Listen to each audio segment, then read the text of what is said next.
Alrighty, hello and welcome back to another Wisco Fanatics Wednesday. I am riding solo today while Jake is getting over an illness. Jake will be kind of rolling along in the comments section, but I am doing the show live on my own today. Just got one Bucks game and a couple of Brewers series to talk about today. Nothing super crazy. I do think as far as the Bucks game goes, there are some things that could potentially maybe take some people off the ledge a little bit as far as basketball's games are concerned. And thankfully, we get to watch tonight as the Bucks try to even up the series before heading to Miami. So we're going to start with that game. Jake and I didn't do a power pair because there's only one game this week. So just going to jump right into the game. Early on, it kind of felt like in the first quarter right away that I hate even bringing this up because I don't like to use it as a point of emphasis on the game. But the officiating was questionable at best. Jimmy Butler getting a phantom and one while Joe Ingles is guarding him. Bam Adebayo getting an and one that should have been a charge. Giannis was in position, should have been a charge, is what it is. Two missed travels, just the Bucks just couldn't get a call, really, what it felt like. And then Giannis gets a call that's all offensive, similar to the one that he drew that should have been an offensive foul on Bam. The one that Joe Ingles got called for a block on, I believe it was Caleb Martin, driving to the basket. I mean, Martin lowered his shoulder into Ingles' stomach, torso, and leveled him over. I mean, that's honestly, in my opinion, that was as clear as day that's basically the definition of a charge. That was also called a block. But with Giannis going to the locker room, it was good to see Bobby Portis and Jay Crowder bringing the energy. Jay Crowder did struggle in this game, but seeing him play with energy, like him being an effort player with Wesley Matthews being out tonight and Giannis being questionable, I do think that Jay Crowder is a guy who's going to get more minutes today. So we'll see what this is. Yeah, like we all say, as long as the officiating is the same both ways, but I don't care. It wasn't. That's fair. I mean, consistency. It's something that we bring up a lot often, talking about the strike zone with the Brewers. Consistency is key. You know, if you're calling things a certain way, call them both ways. And it didn't feel like that was the case with the Bucks and the Heat, especially in the first half. So Drew Holiday sitting with two fouls, Chris Middleton getting rest, and Giannis in the locker room. The Bucks did cut the Heat's lead down to 9 without the big three on the court. With Giannis back on the bench, Chris Middleton hit a jumper, cut the lead down to 7, got an offensive rebound and second chance points. It was a big boy play by Chris Middleton to go get that offensive rebound and then finish with the second chance points. Max Strus then got hot after that.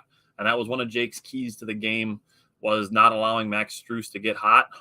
And that's kind of what happened. So I wanted to give credit for Jake for calling that out and for it being a situation that didn't go in the Bucks' favor, and it ultimately contributed to the Bucks losing. After that, the Bucks, they kind of just hung around. Bobby Portis and Chris Middleton were keeping pace with the Heat. Giannis then went back to the locker room, and Bobby Portis carried for a solid 4 minutes. Scored a bucket, drew a charge in the next possession. Next possession for the Bucks, Chris Middleton got an and one. But the Bucks they're really going on a run. They went on a 9-0 run. But the story of this game is Bucks go on a run, the Heat go on a run. So the Bucks go on a 9-0 run, Miami spawns with a 7-0 run, and the lead's pushed right back up. I think this is something that Jake would probably agree with, is every time the Bucks cut the lead to, I'd say maybe 7 or less, they started settling for 3-point shots early in possessions. And ball movement was one of my keys to the game. And that was something that it worked for a while, and it would get them to close the gap, but it couldn't get them over the hump. So getting into the second half, I did think it was interesting that Javon Carter started the second half instead of Bobby Portis. Should Giannis not be good to go tonight, I would say that Bobby Portis would be the guy in the starting lineup. and Javon Carter would be one of the primary backup defenders. It was Jake. I'll ask you. I think Drew Holiday should be the primary defender of Jimmy Butler, especially with Wesley Matthews out, and then probably a little bit more Jake Crowder minutes. Jake said his real assessment of the game is the Bucks were lazy on defense. You can call it rust if you want, but we looked slow. Need to be the aggressors on our floor. And Jake, I think I do lean the rust direction because of the way they shot the three-point shot, which I will get to because I want to parallel it to something else. So, second half, Drew Holiday was face guarding Jimmy Butler. The Bucks really just struggled from the three-point line. The Bucks weren't shooting the three-point ball well, but they were scoring very well in the paint. So, I'm looking for tonight for the Bucks to be pounding the paint and then just basically just progressing towards their regular 3-point percent average. And, you primarily go in the paint and you just have a normal night from the 3-point line and the Bucks win. That's really all they need to do. And should they play defense the way that they're capable of, I don't have a problem saying that the Bucks can win this game by 15 points. So Bucks closed the gap a couple times in the third quarter, but they really just couldn't get over the hill. It's what it felt like. Bucks would close the lead down to 3. It'd get pushed back up to 12. They'd close it down to 5. It'd get pushed back up to 15. It just couldn't get over the hump. Fourth quarter, Chris Middleton scored 5 straight. He was playing good defense as well. I want to give Brook Lopez credit. He had one possession where Brook Lopez, it was Bam Adebayo setting a screen for Jimmy Butler, and Brook Lopez got switched on to Jimmy Butler. He stuck with him the whole possession, forced Jimmy Butler to give the ball up. So I wanted to give Brook Lopez credit for that. He put 100% effort into defending Jimmy Butler on a quality defensive possession. So Brook Lopez absolutely deserved credit for that possession. Jake said he would also have Drew start on Jimmy Butler and that Brook Lopez can dominate Bam Adebayo inside. Not many can, but I do think Brook Lopez is one, and that's something that I'll just get to the parallel, and I'll bring that point back up, Jake. So it was good for me to see Chris Middleton playing well. He had 33 points, 9 rebounds, 4 assists. Bobby Portis had 21 points, 8 rebounds. Grayson Allen had an efficient 12 points. He was 5 for 7 from the field. Joe Ingles was the only Milwaukee Buck to hit 3 or more threes. Nobody else hit more than 3. I should say nobody else hit more than 2. Joe Ingles was the only one to make 3. So this is essentially the tale of the game in my eyes, even before you get to defense, is 3-point shooting. So Miami was 15 of 25, 60%. The Bucks were 11 of 45. That's 24.4%. So the Miami Heat outshot the Bucks by 36% from the 3-point line. That is the third largest margin in playoff history, and teams are 39-0 when out shooting their opponent by 25 or more percent from the 3-point line. So that's really what it boiled down to for me from the 3-point line. Now, regular season, the Bucks were a 36.8% 3-point shooting team. It's good for 10th in the NBA. Miami was 34.3%. That's 27th in the NBA. So this is one of those things where the law of averages is strongly on the side of the Milwaukee Bucks. So there's comfort in some numbers there. Here's the parallel that I wanted to make, and I'm going to get back to Jake's point because it all revolves around the 2021 playoffs. Game 1 in 2021, Bucks faced the Heat. Miami shot 40% on threes. The Bucks shot 16% on threes. The Bucks did end up winning in overtime, but Giannis played that entire game. You come down basically to a Chris Middleton game winner, and that's the difference in that game 1 back in 2021. So very similar parallel there from game 1. That game, just another rust game. The final score of that game was 109-107. So that's there. And then 2021, to Jake's point, Jake said about Brook absolutely being able to dominate Bam inside. What I want to get back to is the last time that Giannis was injured in the playoffs was the Eastern Conference Finals in 2021. During those games 5 and 6 that Giannis missed, they went heavy Brook Lopez. Brook Lopez, I don't remember if it was game 5 or game 6. Jake, maybe you can look it up for me.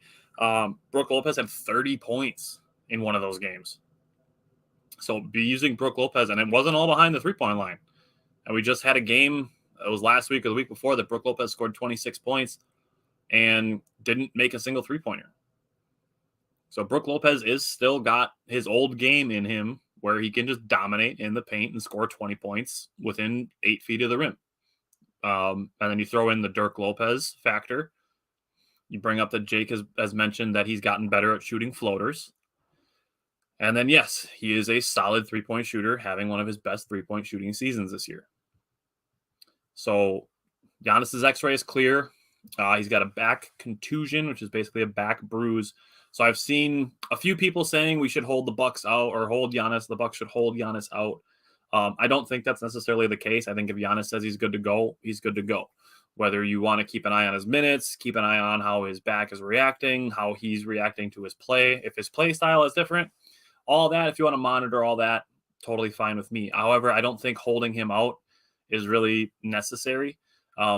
Being it just a back bruise and not anything, ligament or structural damage or anything like that, it doesn't really concern me as a potential re-injury issue. Not like if he's playing through knee soreness or, say, the wrist injury that he had earlier in the season, for example. A bruise isn't really something you're worried about aggravating a re-injury. So if Giannis is good to go, he's good to go. Jake said, I'd be willing to bet over the next 4 games that the Bucks all win. The Bucks will make 20 to 25 more threes. You mean like 20 to, okay, over the next 4 games. So on average, about 5 or 6 more threes than the Heat per game. I think I could agree with that.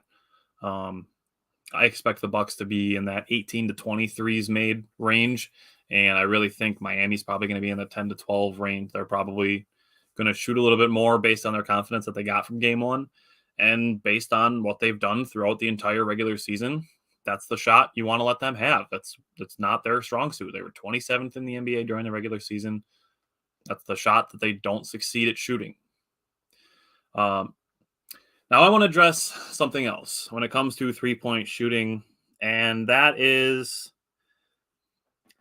people immediately getting bent out of shape that the Milwaukee Bucks and Mike Budenholzer haven't changed anything from their three-point defense.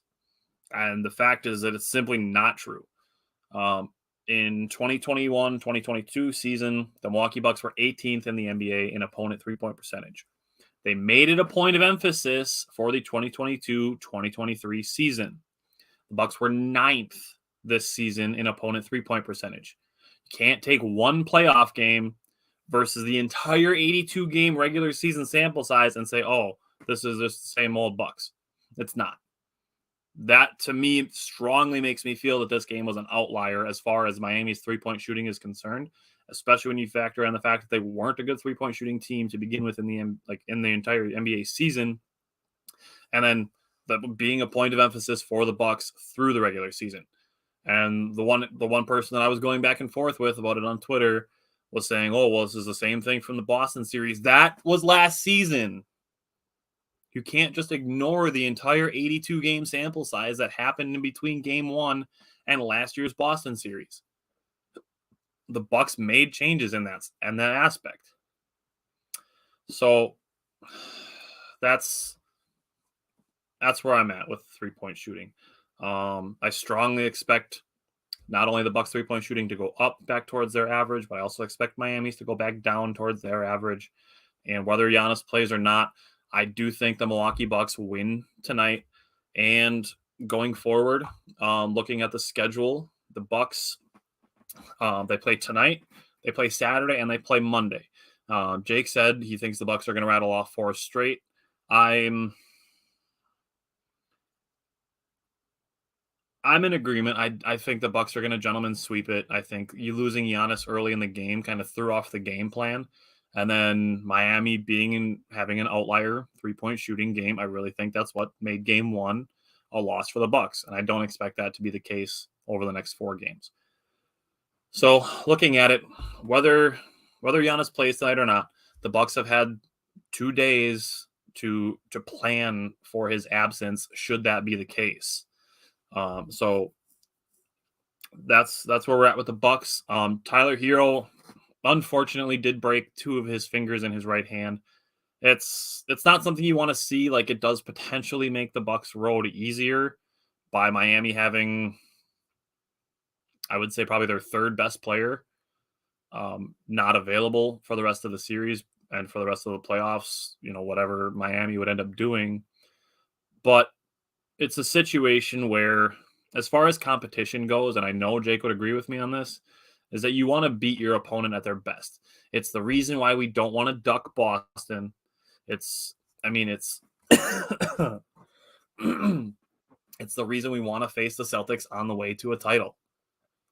It's the competition aspect of it. We don't want to have the 76ers upset the Celtics, a much better matchup for the Bucks. The Bucks kind of own the 76ers as far as the regular season went. And don't want to have that where the Bucks win the 2023 finals and people are like, oh, well, they only won because they didn't have to face Boston. No, I want Boston. And I know that's what Jake would say. Jake would say, I want Boston. We want to beat them on the way to a title. So a team losing one of their best players is unfortunate. They have some guys that they can use in Tyler Hero's absence, whether it be more Duncan Robinson or whether they bring Victor Oladipo back into their rotation. It's unfortunate. Like, you don't want guys to get hurt. We never want guys to get hurt. So, it is what it is. Jake said he wants Boston to shut the loudmouth fans up. I totally get it. Jake said his positives were Drew showcasing his playmaking. He did have 15 assists, I believe. And Chris was making shots. Chris Middleton was very, very efficient. If we get finals run Chris Middleton, the Bucks will be in good shape as far as the Miami series goes, whether Giannis is playing or not. And the Knicks and the Cavaliers, it seems like those two are going to go back and forth in that 4-5 matchup. So the Bucks will be okay. Jake, I see you in the comments. Is there anything else you want to throw out about Game 1 or going forward to Game 2?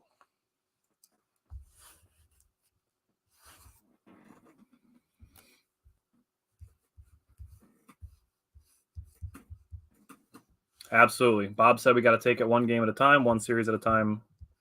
Yeah, totally agree with that.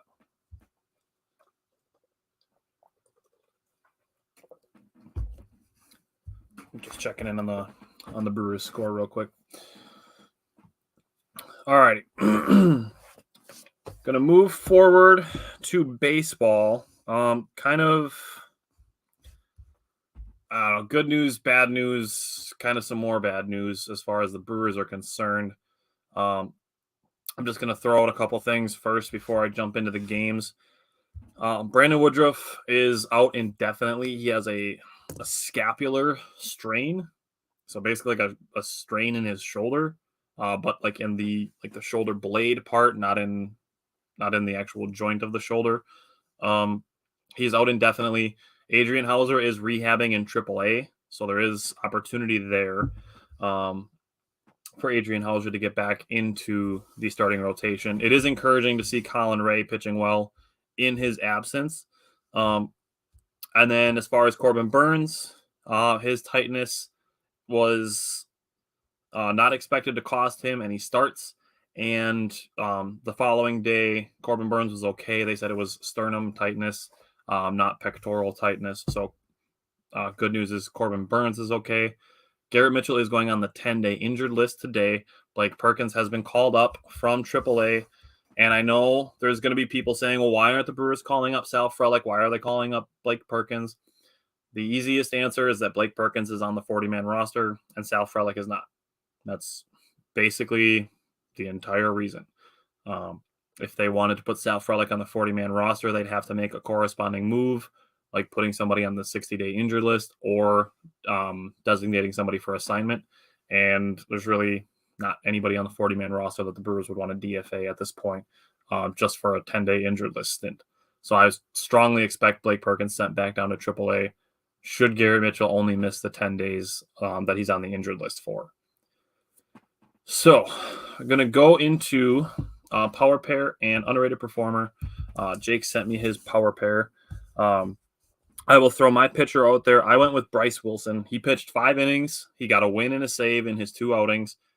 Did give up 6 hits, which isn't terrible, but 2 runs, only 1 earned, 3 strikeouts. Just really solid work from Bryce Wilson. He's kind of filling in the role that Craig Counsell has asked of him, and he's done a pretty good job.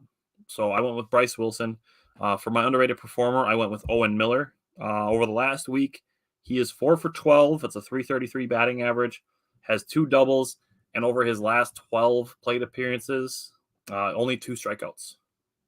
So definitely good by Owen Miller. As for power position player, Jake and I have the same one, Rowdy Tellez. Over the last week, 8 for 24, 5 runs scored, 7 runs batted in, 3 home runs, 6 walks, and he was on base in every game. So good on Jake for calling that out. Jake's power pitcher, he went with Joel Payamps. That's a solid pick. Definitely a good pick by Jake.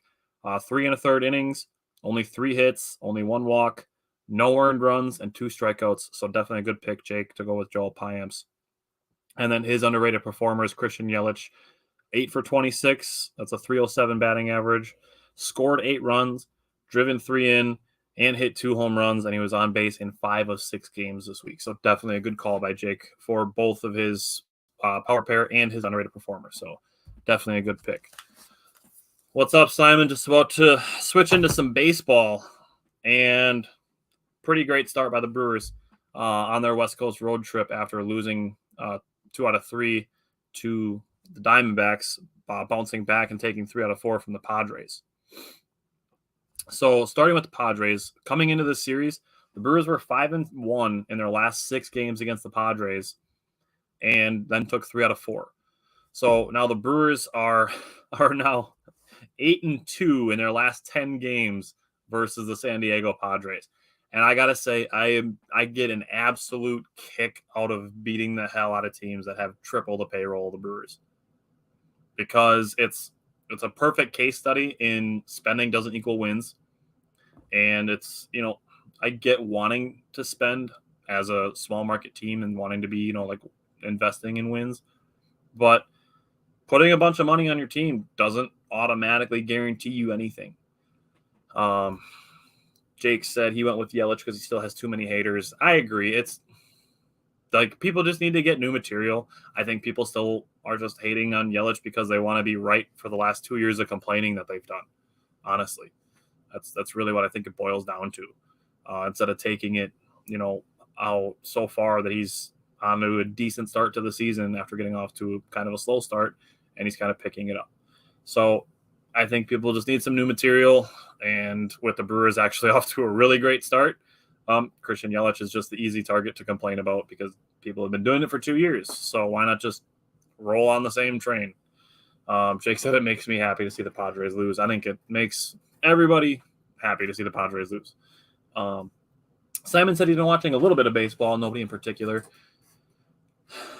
I really think the pitch clock and the speeding up of games and the bigger bases, which makes for more stealing, I really think it's good for baseball. I think it's a good thing. I think it doesn't change too much of, the tradition of the sport, while also making it potentially more palatable for people who aren't hardcore baseball fans that are wanting to sit at the baseball stadium for 4 hours and, have a minute and a half in between pitches and the purity of the game. I don't think that the new rule changes have really affected the traditional aspect of the game, while also speeding it up a little bit for those who don't want to be there for 4.5 hours.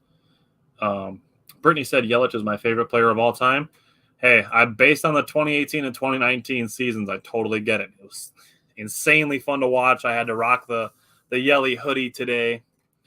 So thanks to Tyler at Wisco Ball actually for making these. These are actually like super comfortable sweatshirts. So if you want a Yelly hoodie to go with your Yelly tumbler that the Brewers are giving away, you can go over to Wisco Ball and you can get Yelly hoodies and t-shirts, and you can also get Wisco Fanatics t-shirts there. So definitely check that out. So going into game 1 against the Padres, And this one, Colin Ray was called up for a spot start. That's his first start in Major League Baseball since 2020.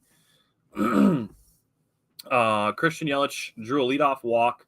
That's his 8th walk in 56 plate appearances. So game 1 against the Padres, Christian Yelich's first plate appearance drawing a walk basically made it 1 in 7 appearances at the plate. Christian Yelich was drawing a walk. So basically twice every 3 games, Christian Yelich is drawing walks. Rowdy Tellez made it hurt immediately. Wilson Contreras had a deep fly out to right center. I will say Manny Machado, I don't like giving him credit because I think he's kind of a dirty player, even though I used to like him when he played for the Orioles. He took a few fouled off pitches on a 3-2 count before hitting a home run. That was his first of the season. Colin Ray went through a 1-2-3 second inning.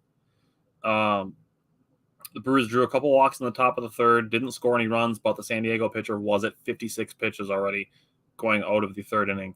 Colin Ray got a 1-2-3 fourth, a 1-2-3 fifth. Yeah, Dan, it's just a solo one today. Top of the fifth, Mike Brasso hit a solo home run. Contreras extended his hit streak to 10, and Colin Ray got the first 2 outs in the 6th inning, and then they brought in Peter Strzelecki to face Manny Machado, who struck him out with some nasty sliders. I could have easily gone with Peter Strzelecki as potentially an underrated performer or as a power pair pitcher even this week. His slider combination is nasty. He threw some nasty sliders to Manny Machado to strike him out. Colin Ray, 5 2/3 innings, only gave up 2 hits, both of them in the first inning. Only 1 earned run, only 1 walk, and had 6 strikeouts. A very, very great job by Colin Ray. He easily could have been one of the underrated performers or a power pair pitcher. Just a fantastic job for a guy who hasn't made a start in Major League Baseball since 2020. So all the credit to Colin Ray for this first game against the Padres. Bottom of the 7th inning, Peter Strzelecki takes a ball off the foot. Kind of questionable of whether he was going to stay in or not. Stayed in, gets a double play ball, gets out of the inning. So great job by Peter Strzelecki as well. Bottom of the 8th, Matt Bush did get hurt by the walk and then gave up the home run to Trent Grisham. Both of those came with 2 outs. And then Bush got Manny Machado with a curveball. Top of the 9th inning, I will give Joey Wiemer credit. Even though he did strike out against Josh Hader, he did take him deep in a count. Did a good job battling against him, even though Josh Hader did end up getting the out. Bottom of the 9th, Devin Williams strikes out Juan Soto on a 95-mile-an-hour fastball at the bottom of the zone. Then strikes out Bogarts and Nelson Cruz. Went through 3, 4, 5, the heart of the order, and struck them all out. Devin Williams on my Devin Williams prediction for earlier in the season that he's going to be the reliever of the year definitely made a statement in Game 1 against the Padres. Then we get to the top of the 10th. We're playing extra innings. We still got the runner on second rule as far as extra innings go in the regular season. Willy Adames gets on base, and then Willy Adames and Christian Yelich run a double steal. Both guys advance, and then Rowdy Tellez hitting a sac fly, got in a run. Actually, like smoked the ball to the right field warning track. That gets out probably half the ballparks in Major League Baseball, just not Petco Park. Bottom of the 10th, Jake Sky, his power pitcher. Joel Payamps comes in. Willy Adames gets a heads-up play by going to third base to get that lead runner. He gets Campusano to strike out on 3 pitches, and Joel Payamps gets his first career save. So great job by Joel Payamps in the bottom of the 10th of that first inning, or that first game, sorry. Jake said he loves the aggressiveness on the base pads. Me too, and I think it makes the game more exciting. And I have a cool stat. I know I posted it on the page. If you didn't see that, definitely check that out. But the Brewers rookies, Garrett Mitchell, Bryce Terang, and Joey Wiemer, are all in the top 18 fastest players in all of baseball.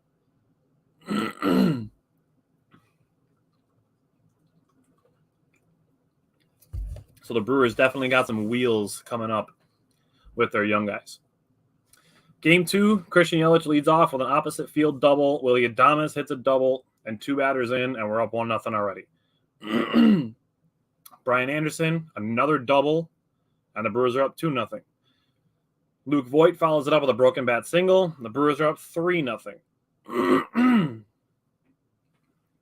Then Mike Brasso hits another double, and Luke Voigt manages to score all the way from first base, and the Brewers are up 4-0. Bottom of the first inning, not one, but two Willy Adames Webb gems, both up the middle for him to spin and then throw out the runners at first base. Jake said Weimer being a freak and that big and fast, or Weimer is a freak for being that big and that fast. Absolutely. It's awesome to enjoy. And, there's people that might be like missing Hunter Renfroe, and we got the younger version. Got the younger version who's faster, basically, in Joey Weimer. Even though he's been struggling a little bit at the plate over the last couple weeks, I have no doubts that he's going to bounce back into form, and he's going to get more playing time with Garrett Mitchell on the 10-day injured list. He's probably going to be the primary center fielder over the next 10 days. Getting to the top of the second, Christian Yelich pulled a home run. He's been doing a lot of opposite field hitting, but he pulled a home run, made the Brewers up 5-0. Top of the fourth inning, Owen Miller got a double. Brewers didn't score any runs, but Michael Wacha was at 82 pitches already. Bottom of the fourth inning, San Diego had two runners. Brewers got a double play to get out of it. Top of the fifth, Rowdy Tellez hit a solo home run on the first pitch that he saw. Brewers are doing a lot of first pitch swinging, and when I get to last night's Mariners game, I do have a stat for that. Put the Brewers up 6-0. Bottom of the fifth, San Diego did get a run back. Top of the sixth inning, William Contreras extended his hit streak to 11. And then Rowdy Tellez, another home run after Willy Adames drew a walk and William Contreras' infield single that made it 10-1. Lauer finished 6 innings. His first quality start of the season, 5 hits, 5 strikeouts, 2 walks, and 1 earned run. And then Bryce Wilson, my power pair pitcher guy, 3 innings pitched, 4 hits, 2 strikeouts, 1 earned run. Christian Yelich was 2 for 5 in this game with 2 extra base hits. Willy Adames, 2 for 3 and 2 walks. Willy Adames has really improved his plate discipline so far this season. Wilson Contreras was 1 for 3. He also had 2 walks. Luke Voigt, good to see him bouncing back. He was 3 for 5. Owen Miller was 2 for 5. The 4 runs the Brewers scored in the first inning was their most in a first inning this season. And this was Rowdy Tellez's 11th multi-home run game. And he drove in 4 runs by himself. So going into game 3, Christian Yelich led the game off on base again, an 8-pitch walk. Winker, I almost said Joey Winker. I keep getting Joey Weimer and Jesse Winker mixed up because their names are so close. Jesse Winker, back from bronchitis, hits a double, and the Brewers are up 1-0 already. Brian Anderson followed it up with a single, and the Brewers are up 2-0 real quick in this one. Bottom of the first, Freddie Peralta was hurt by 3 2-out singles, tied the game at 2. Bottom of the second, Victor Caratini. We get a Victor Caratini catcher web gem, diving for a barehanded catch off the back of a San Diego player, which he caught it before it hit the San Diego player's back. It didn't bounce off the back okay. And then two more 2-out hits for San Diego, gave them a 3-2 lead. Freddie Peralta really just hurt by 2-out pitches or 2-out hits.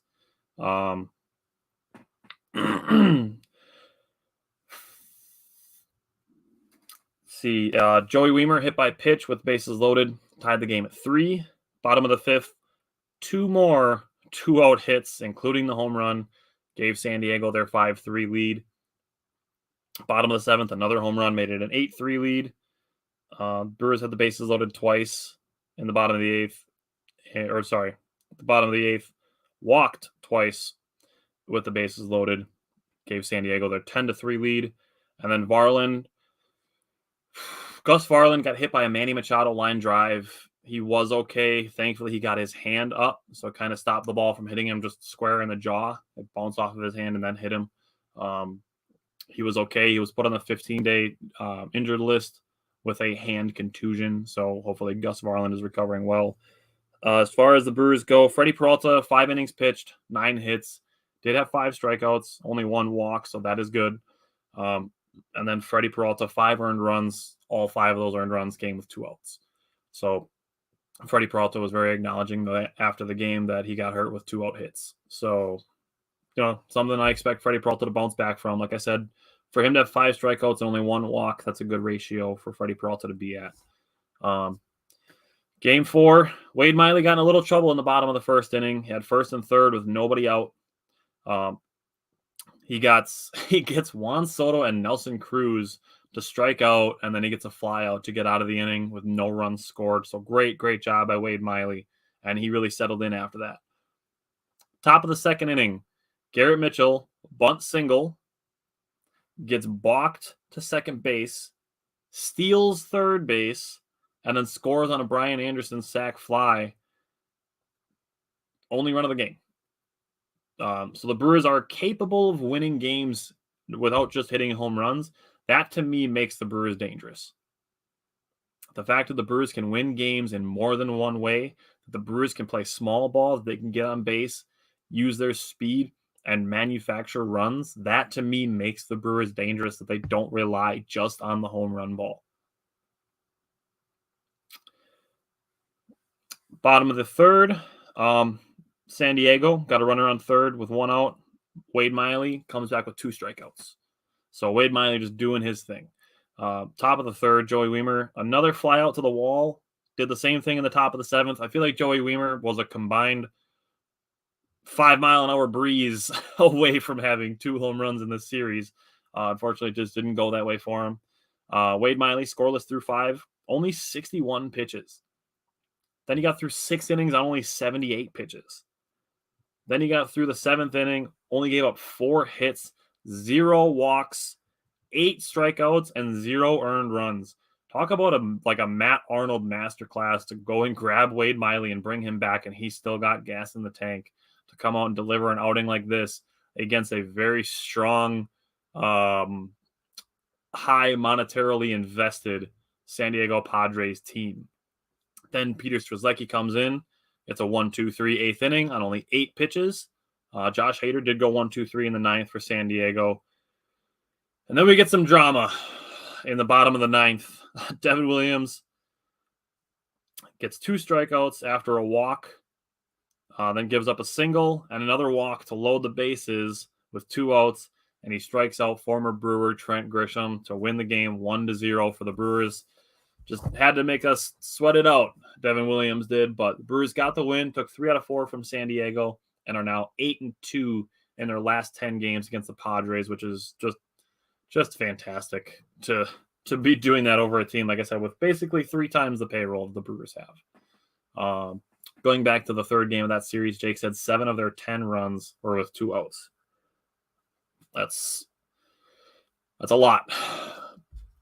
But we're going to go to the Mariners series. This is the first time the Brewers have been in Seattle since 2016. And right now, I'm going to pull up just to check and see what's going on with the Brewers. Last I saw, they were down 2-0. Just going to pull it up and make sure that's still the case. Because if it's not, then I want to see what's going on. Okay, they're still down 2-0. I sent Jake a statistic earlier about the Brewers and being in Seattle. I just want to pull it up quick.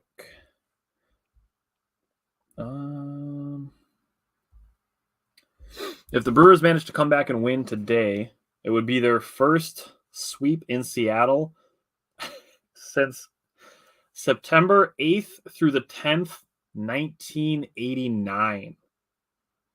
The Brewers have played 16 series in Seattle since that sweep. So the Brewers rooting for a comeback for them today. To get their first sweep in Seattle since 1989. That's wild. That was before Jake or I were born. Anyways, game 1 of the Mariners series. Both teams went 1-2-3 in the first. Top of the second, Rowdy Tellez hit an opposite field single. Brian Anderson hit a single, and then Luke Voigt hit a double. It was his first extra base hit as a Brewer. Owen Miller followed that up with a single, and the Brewers were up 2-0. Joey Wiemer had a check swing, kind of RBI fielder's choice put the Brewers up 3-0. Bottom of the second inning, Seattle got one back on the solo home run off of a changeup by Corbin Burns. Rowdy Tellez, very nice job to have a ball hit towards him, for him to have the know-how and the quick fleet of foot for him to throw out of a ground ball, throw to second, and then get himself back organized, get his feet on the bag, and get the 3-6-3 double play. Then a diving stop to keep a ball from going down the right field line, and then the flip to Burns. So good defensive inning by Rowdy Tellez. Bottom of the fourth, good job by Corbin Burns to pick off Eugenio Suarez with 2 out, with 2 on during the heart of the Mariners lineup. So that was a really big play by Corbin Burns there. Top of the sixth, first 2 guys on base, Willy Adames with a single and William Contreras with a walk. And then Brian Anderson on the first pitch hit a single that put the Brewers up 4-1. Bottom of the sixth, that's when Corbin Burns left with the tightness. Corbin Burns kind of grabbing like his left chest, kind of the middle of his chest area. And Craig Counsell immediately shut it down. This to me wasn't even that it was necessarily something super serious with Corbin Burns, and now having the hindsight, like we know it's not a super serious thing. But Craig Counsell's not taking any chances with anybody this early in the season. So to me, that should have been, something that if we didn't have any news would be basically something to potentially look at as a reason to be optimistic that Corbin Burns wasn't going to miss extended time. Just that Craig Counsell's being overly cautious to not end up in a situation where, he ends up missing time. So Peter Strzelecki kind of forced to come in kind of cold earlier than he was expected to, allowed an inherited runner to score, made the game 4-2. Top of the seventh, Bryce Terang comes in to pinch hit. First pitch swinging, hits a pinch hit home run. Christian Yelich follows it up with a walk and a stolen base. And then William Contreras had an RBI single, put the Brewers up 6-2. That was Murphy, the pitcher for the Mariners. That were the first runs that he allowed this season. Top of the eighth inning, I want to give Joey Wiemer credit for drawing a 9-pitch walk. The plate discipline of the young guys that are coming up, the Garrett Mitchell, Joey Wiemer, Bryce Terang, Sal Frelick when he gets up, Robert Moore, Eric Brown, guys the Brewers have been drafting. They've been drafting a lot of high walk, low strikeout, contact hitters. And we're starting to see that. I wanted to give Joey Wiemer credit for that, for drawing a 9-pitch walk on the top of the eighth. Bottom of the eighth, Julio Rodriguez hit a solo home run. I mean, you're not going to keep that guy off the scoreboard for long. That guy is going to be a superstar in Major League Baseball if he's not already. The Mariners locked him up for 10 years. So he's going to be a staple of the league for a long time. Top of the ninth, Rowdy Tellez drew a walk. Brian Anderson hit a single. Luke Voigt reached on an error between the legs. And Rowdy Tellez gets home on the ball drop. The insurance run let the Brewers save Devin Williams after he pitched 33 pitches against San Diego in Game 4 of that series. So that was an important insurance run to be able to sit down Devin Williams and then bring in Jake's guy, Joel Payamps, who pitched a scoreless 9th inning. So Brian Anderson, 3 for 5, played great defense in this game. Luke Voigt, 1 for 4, does have a 4-game hitting streak while playing in the absence at DH primarily for Jesse Winker. So Luke Voigt stepping up at the perfect time, which is great for him, great for the Brewers. Corbin Burns pitched 5 1/3 before leaving with the injury. Only gave up 2 runs, three strikeouts, which is low for him, and the 2 walks. So it seems like Burns is just kind of having a little bit of up and down with walks and strikeouts. But Brewers got the win, and Corbin Burns gave up the 3 hits. Jake brought up that the Brewers bullpen leads the majors in ERA. I think it's 191, and I think the Yankees are second at 217. So Brewers the only team in Major League Baseball with a bullpen ERA under 2 on a position group that was questionable and unknown going into this season. So a great job by the Brewers bullpen so far this season. Peter Strzelecki in the 2/3 of an inning, 1 hit, 1 strikeout. Hobie Milner, a scoreless inning. Dave Bush. Wow. I haven't pulled that out in a while. Matt Bush gave up the 1 earned run just on the solo shot to Julio Rodriguez. And then Joel Payamps, scoreless ninth inning, 1 hit, 1 strikeout.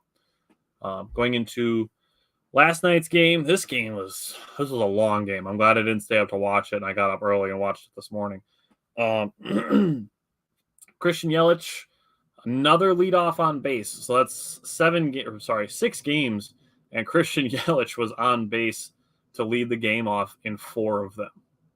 So great job by Christian Yelich getting on base to start games. His opposite field leadoff home run on a 3-2 count left the bat at 102 miles per hour. Keep that thought in mind. Jake said I'm not there to get tongue-tied, so I had to. Hey, glad I could pick up the slack for you on getting tongue-tied. Colin Ray, 1 base runner in the first inning at a quiet bottom of the second inning. Top of the second, Brewers did go 1-2-3, but Gilbert, the starter for Seattle, was already at 48 pitches. Top of the third, Owen Miller, great hustle on a double. He hit a ball into the left center gap, but saw the center fielder kind of just jogging towards it, thinking that Owen Miller was going to hold to a single. Owen Miller busting it out of the batter's box, straight to second base. Great hustle by him. Then Christian Yelich hit a single that scored Owen Miller. That one left the bat at 108 miles an hour. So we're in a situation similar to last year where Christian Yelich is just hitting the ball hard, but he was a victim of the switch last year. And the ball that he hit went between the first and second baseman, where last season there's a guy standing there in right field to throw him out. So Christian Yelich benefiting from the banning of the switch, or at least strict rules on the switch. After that, Willy Adames scored Yelich from first. Brewers are up 3-0. Bottom of the third, Colin Ray got into a little bit of trouble. Got the bases loaded with 1 out. Had Suarez on an 0-2 pitch and then hit him. And then had Raleigh down 0-2 and gave up a double. That made the game 2-0. 2-0 sac fly tied the game after that. The double made it 2-2. And then the sac fly tied the game. After that, a walk and a single that gave Seattle the 4-3 lead. And then we get to the top of the fourth. Brewers went 1-2-3. Bottom of the fourth, Mariners went 1-2-3. Top of the fifth, Brewers went 1-2-3. Bottom of the fifth, Mariners went 1-2-3. Quick couple innings there. Top of the sixth, Willy Adames hit a solo home run to tie the game. That was an opposite field hit. I know I brought it up last season for ways the Brewers could improve. One of them was swinging at the first pitch, which going into today's game, the Brewers were batting .466 against first pitches. That is absurd. .466 against first pitches. And then the other one I brought up was opposite field hitting, which the Brewers have done a pretty good job of. William Contreras is definitely using the opposite field well. Willy Adames is kind of using the opposite field. Christian Yelich is using the opposite field. It's good to see guys doing that, using the entire field, and it's benefiting the team. So that's great work by the Brewers. Hobie Miller did walk off the leadoff batter in the bottom of the sixth. Did a good job getting a double play ball after that. Bottom of the seventh, Hobie Miller stays in to get Colton Wong to strike out, and then Joel Payamps, again, good call up by Jake, gets 2 outs on 2 pitches. Top of the eighth, Christian Yelich, opposite field single. Didn't end up coming in to score, but it just goes to show using the opposite field. Bottom of the eighth, Matt Bush bouncing back, gets 3 strikeouts. When he's got his fastball curveball combination working, it's disgusting. Like if he's throwing curveballs for strikes and then painting the corner with his fastball, I'm damn near tempted to say he's untouchable when he's pitching that well. And that's the capability that he's got. And if he pitches like that for the season this year, he's going to look like a steal for the Brewers trading for him last season with 2 years on his contract. So Matt Bush, good to see him bounce back. Bottom of the ninth, Devin Williams goes strikeout, walk, strikeout. Top of the 10th, Brewers see a familiar face, Trevor Gott, former Brewer, pitched last year. Garrett Mitchell dove into third base, had like a long reach, kind of a hard fall. And it looked like for me that as he was sliding past third base and he kind of grabbed the base with his left forearm, that might have like strained like the inside of his forearm while his fingers were gripping the base, and it kind of pulled, and that made that inside forearm muscle strain. I don't know that, but that's what it looked like, and that's kind of what it seemed practical to me, with him grabbing the base like that would strain the inside of the forearm, and that's what it looked like he was holding, as well as when he made the catch and throw in the bottom of this inning. But he did stay in, get to Bryce Terang, grounded into a double play, and the Brewers weren't allowed to challenge it. They said that Craig Counsell didn't come to ask for the challenge within the 15 seconds. I think they wanted to challenge the shortstop not being on second base when he received the relay throw. So just the fact that the Brewers weren't allowed to challenge it was kind of weird, but I guess they said that he didn't make the 15 seconds. Bottom of the 10th, Garrett Mitchell did stay in, but came out after making the throw home. It was the first time that Bryce Wilson had pitched in extra innings in his career, so it was kind of an interesting thing for him.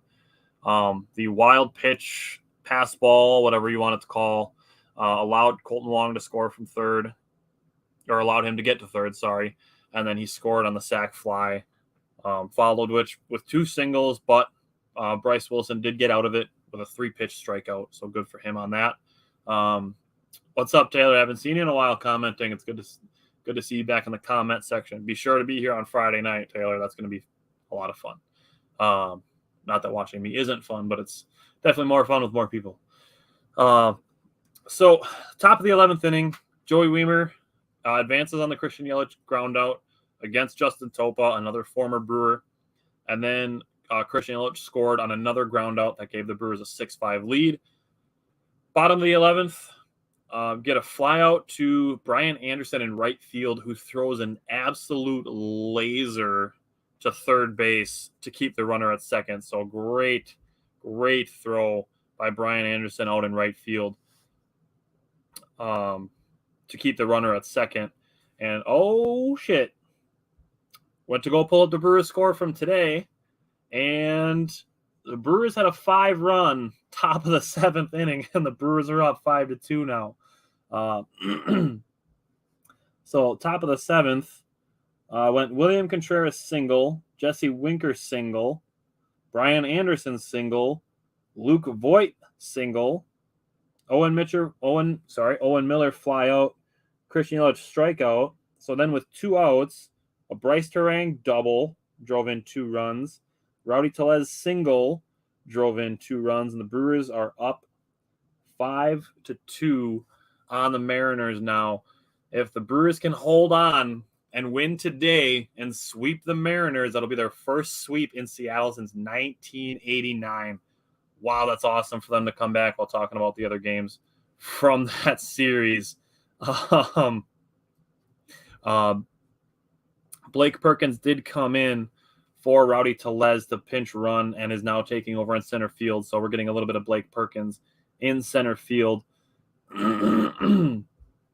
So Brewers are up 5-2. Just need them to hold on to that lead and get the sweep. That's what we want for the Brewers.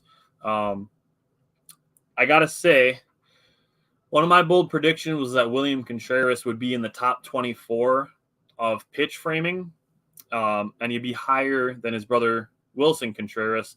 And so far, that bold prediction looks great. William Contreras is number 1 in Major League Baseball in pitch framing, and I believe he's also first in blocks. So there's definitely some exciting things going on behind the plate for the Brewers with William Contreras. His defense being a question mark when the Brewers traded for him, and for him to be not only excelling in that area, but to be leading the league is fantastic. So I had to give William Contreras credit for that. The next games the Brewers got coming up, they are off tomorrow, and then Friday through Sunday, Boston is in town, and then Monday through Wednesday, Detroit is in town. I'm going to predict a 5-1 week for the Brewers. I'm going to say they win the Boston series 2-1, and I'm going to say they sweep the Tigers. Tigers are kind of in shambles. They're getting to a point where they're calling up some young guys, and that's pretty much where they're at. They're hanging on to the ghost of Javi Baez, who's not playing well, which is funny to me because I think he's one of the more overrated players in baseball, but it is what it is. Runs saved is the other stat. Yeah, Bob, I was just talking about it. I'm excited. Bob, if you didn't hear me, the Brewers are looking for their first sweep in Seattle since 1989. So that would be awesome if they can finish that out. Taylor said there's thoughts that we're looking at Zach Britton. I mean, it can't hurt. He's been a super, super productive reliever in Major League Baseball.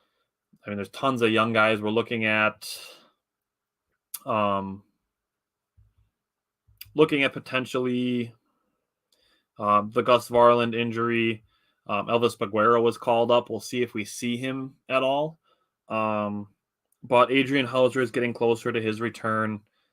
It's kind of just depth at this point. And maybe if Matt Bush were to keep struggling the 8th inning, but I really don't think he's been a problem.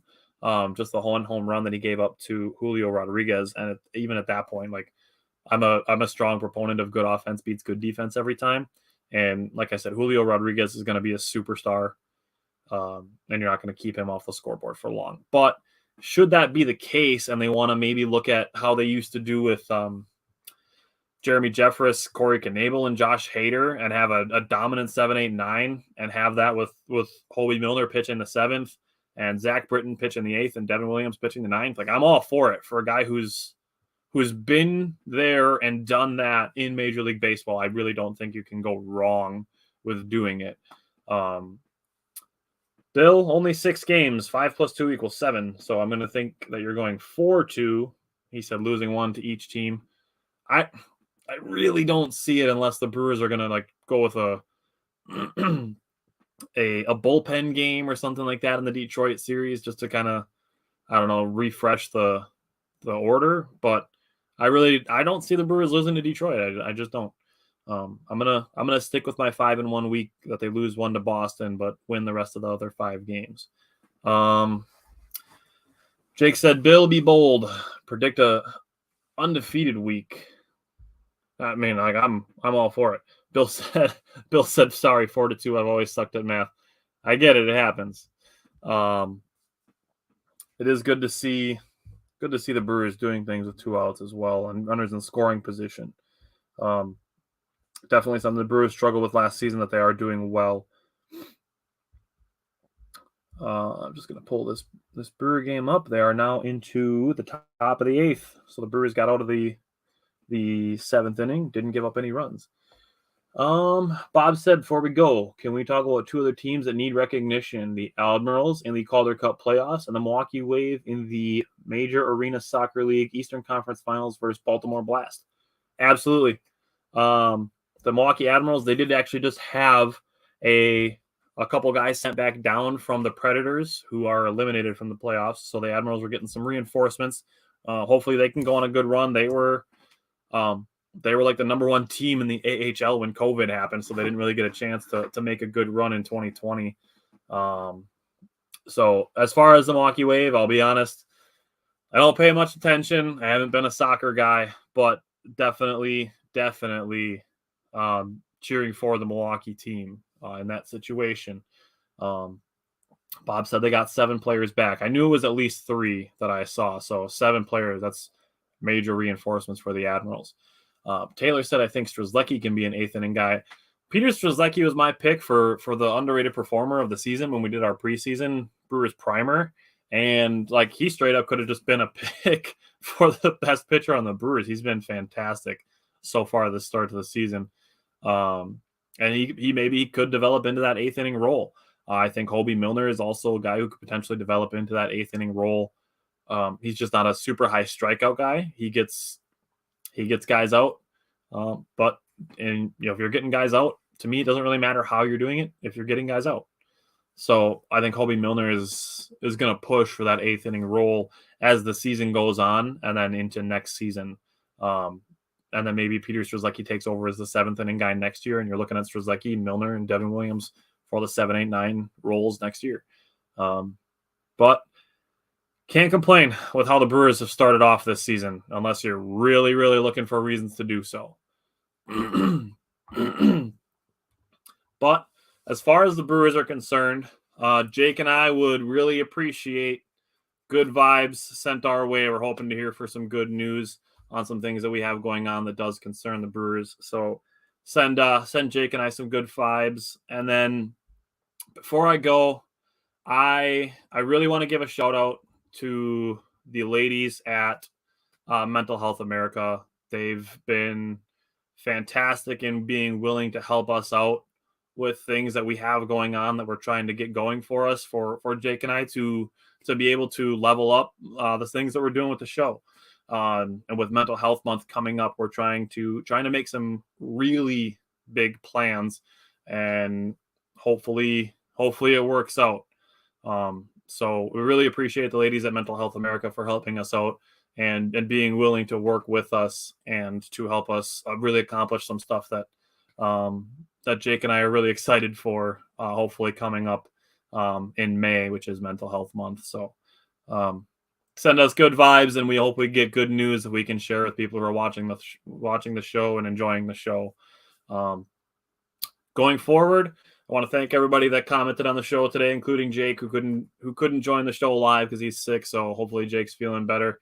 And thanks for commenting along, Bob, Bill, Taylor. Thank you for commenting along, Simon, for checking in, Brittany as well. We will be back on Friday night. Make sure you watch the Friday night show. It's going to be the culmination of 5 weeks of player positions that we dove into, 2 different positions every week over the last 5 weeks.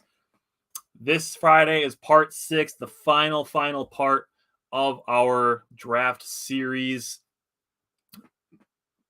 Mock drafts all day Friday. Nothing but mock drafts on Friday night's shows. It's going to be Jake, myself, Bryant, Simon, full house. It's going to be a blast. It's going to be a lot of fun. And it's the culmination of everything that we've been doing over the last 5 weeks.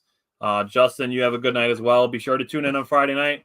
Like I said, send us good vibes. Hopefully we have good news to share soon. And we will see you guys Friday night. Thanks for watching.